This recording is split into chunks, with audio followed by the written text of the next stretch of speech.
Aviva and I, babies that were killed, murdered, and kidnapped into Gaza, and were murdered in Gaza.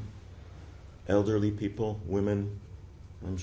I assume you all saw footage of hostage release of women in their 80s that were kidnapped into Gaza, sick people, and I could go on and on about the atrocities that Hamas committed on the 7th of October and until this day. I was held for 484 days, out of which 6 months I was alone. I was locked up in a room by myself. I was disconnected totally from any media, or I had no idea what was going on a lot of the time. And terrorists kicked me and spat on me and cursed me for no reason, nothing that I had said, nothing. I was instructed to lie down on the floor on my back, and that's what I did.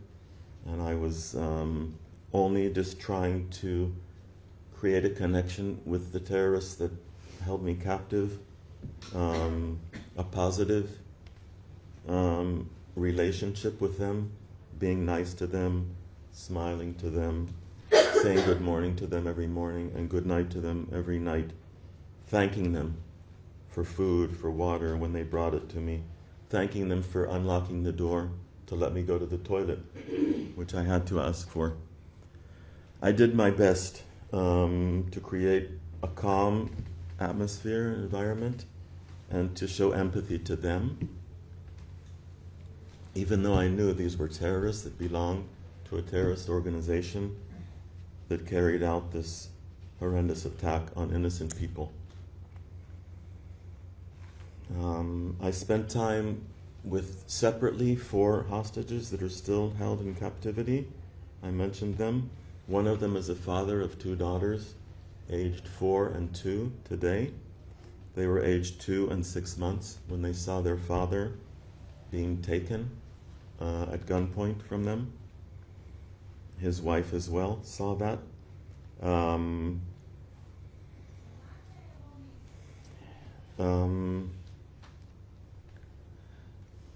I also want to stress the fact, I also want to mention that they were constantly trying to convert me to Islam. And they were always telling me, and I spent extended periods of time with around 60 terrorists. I was relocated 33 times. I was moved between tunnels, schools, apartments, and houses. So I spent time with around 60 terrorists, and they were constantly trying to convert me to Islam, telling me that only Muslims go to heaven. All other people that are not Muslims go to hell. And telling me that I should become a Muslim, otherwise I will go to hell, and describing Islam as the best religion and Muslims as the best people,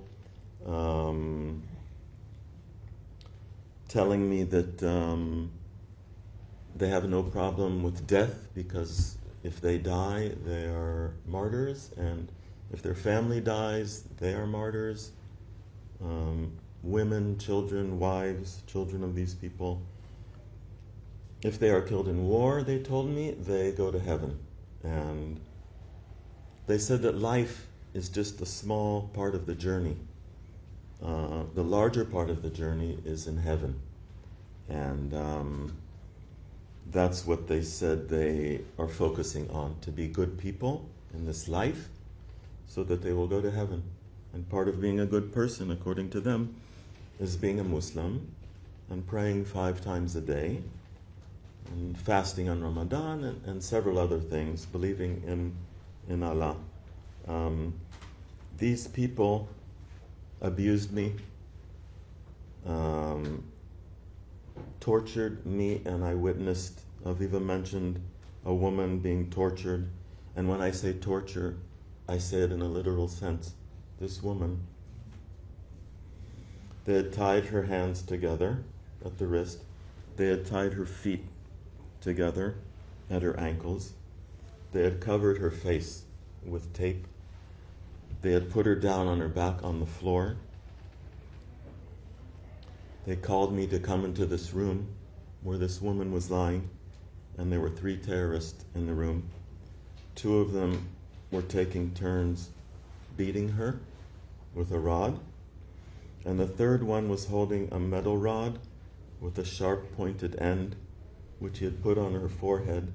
He was standing behind this woman.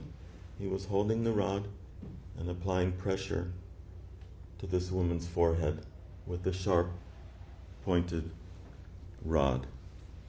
And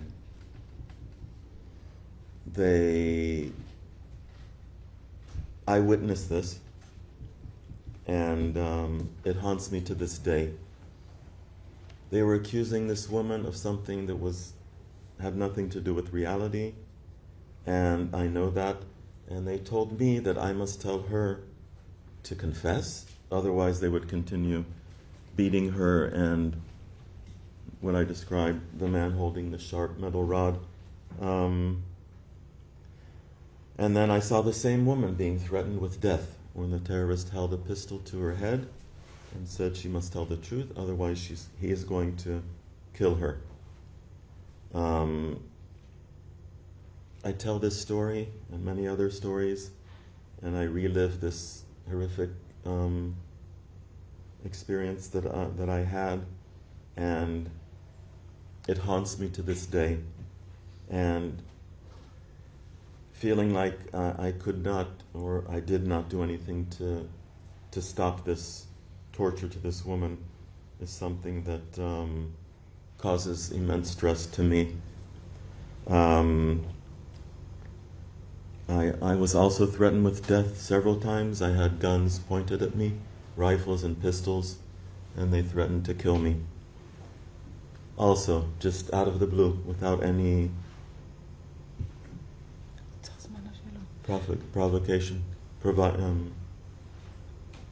I just want to say that we know that the Bibas family, they said that Israel killed them, that Israel murdered the Bibas family, and when they came back dead, we were told that they were strangled by their hands. They didn't even shoot them; they strangled them, and their kids and a mum.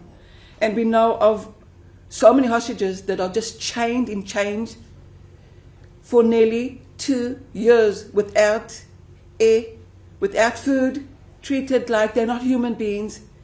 And we are here as witnesses to tell the world that if we leave the situation to be like that and hostages there, that means that anybody in the world can do whatever they want to. They can rape, they can touch, they can burn, they can starve, they can do whatever they want to. This war needs to stop, and the world needs to stand for humanity, because we cannot allow anybody to treat anybody in this world like Hamas is treating the hostages. They are responsible that they took them, and they need to be responsible enough and human enough to let them go home. Came back like a skeleton, and until today he suffers of so many things, because he was there for 484 days, and we have the hostages that are there for nearly 2 years. We need them to come home before it's too late. We'll open up for questions. Just whoever wants to ask, just introduce yourself and the area that you are coming from. Yes. Thank you very much for the time and for